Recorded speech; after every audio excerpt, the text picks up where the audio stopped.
Hey, good morning po. Minatawag tayo sa school na to para check-in. Okay, may init daw tong breaker nila at umusok pa kanina.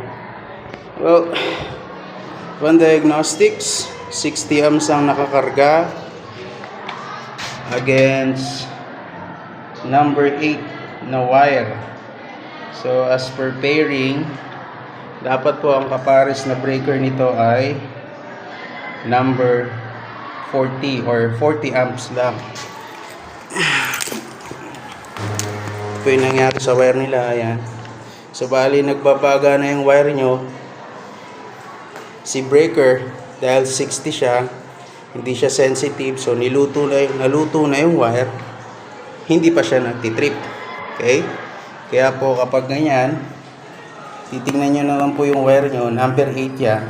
Ang kapares niya pong breaker ay 40 amps.